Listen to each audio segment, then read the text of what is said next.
안터줍시고 आङो सिखाजों मोनथिबायना ओरैबायदि जोंखाबाय आङो दिनैनि भिडिअआव मस्ट इम्परटेन्ट जे दिनैसिम बिटिआर एग्रिमेन्ट जानाया 4 बोसोरावनो आगान होबाय 2020, 22, 21, 22, 23, 24 4 years रानिं नाथाय दिनैसिमबो मानो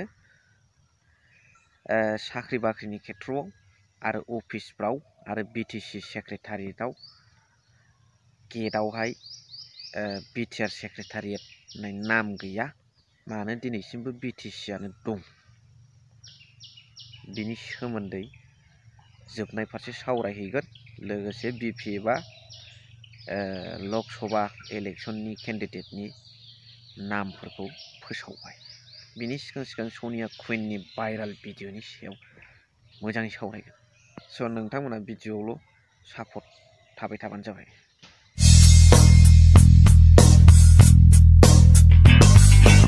hello everyone once again welcome back to the channel दिनैनि गोदान भिडिअ नोंथां बयखौबो गोसो गोथारै बरायदों लोगोसे आसा खालामो इसोरनि अननायाव नोंथां बयबो मोजां दं गुसु जाफिनदोंना बोथोरा सनिया कुइन नङा होमबा गारनानै फैबाय सुख गैया दुख गैया गोदान भाइराल सुखखौबो अनुभब खालामा दुखखौबो अनुभब खालामा एथ' गिदिर फाथैलाय बिसिनाय संसार जानाया ओरैनो ओंखाम ओंख्रि गेलेजानाय नङा होमबा मानसिया जेसेबांखि जौगाया मोनसे बन्धननि गेजेराव जोङो बेन्दोंनि सिङाव हिउमेन कालचारनि सिङाव मोनसे समाजनि सिङाव जोङो थांनानै थानांगौ जायो गारनायाबो जाफ्लाङो बबेबा खेथ्रआव लाफिननायाबो आं मदद दं नाथाय सुख दुख बुजिया मिथिया खेला थामसा हासि थामसा बे सनिया कुइन ना मा कुइन ससियेल मिडियाआव मैया दाख्लैसो गारलायनानै ब्लड रिलेशनशिप ब्रेकआप जानानै फैदों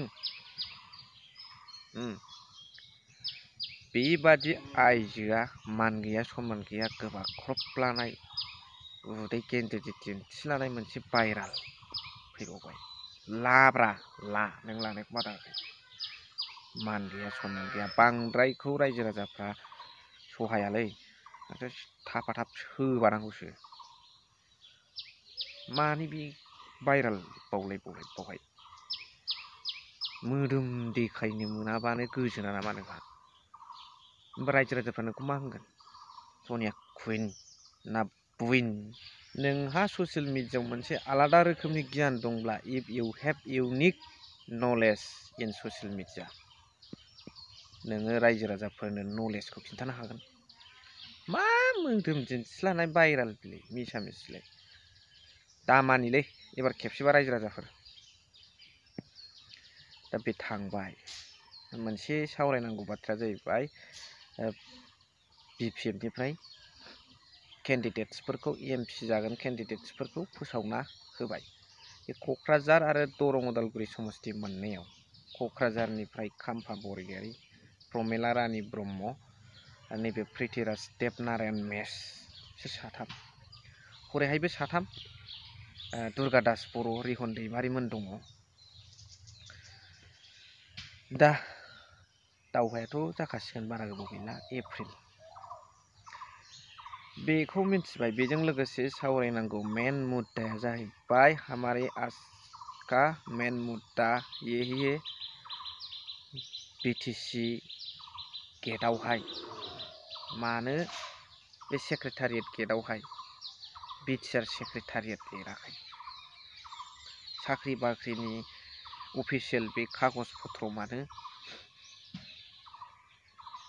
बिटिआर लिराखै बिएसि एकर्ड जानानै थांबाय बेनि उनाव बिटिसि जाबाय जेब्ला बिटिसि जादों अब्ला बिटिसि नाम मोनदों नङा होमबा बेनि उनाव दा बिटिआर एकर्ड जानानै थांबाय सान्ति सुक्ति दा बिटिआर एकर्ड जानानै थांबायब्ला बिटिसिनि नामा गोमोरनानै बिटिआर जानांसिगौ नाथाय अफिसियेलि हाया गैया थारैनो जुदि बिटिआरआ मोनसे एकर्ड थारमानब्ला दिनै मानो बिटिसिखौ खोमोरनो हायाखै?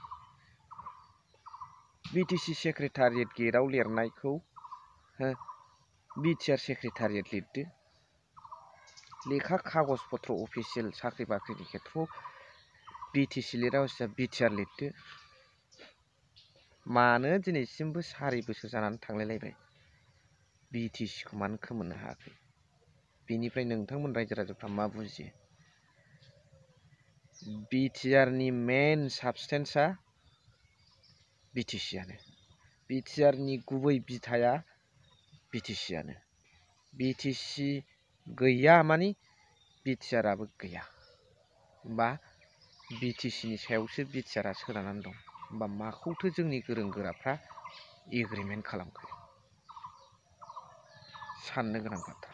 बेनि सायाव नोंथांमोना मा सानो कमेन्ट्सनि गेजेरजों फोरमायहर। आं कमेन्ट्सखौ नायनानै नोंथांमोननिफ्राय नलेज लागोन। पावारखौ लानांगौ सारमोन। गावनि मोननाय पावार 16था डिपार्टमेन्ट्सखौ गावबा गाव लाफिननांगौ।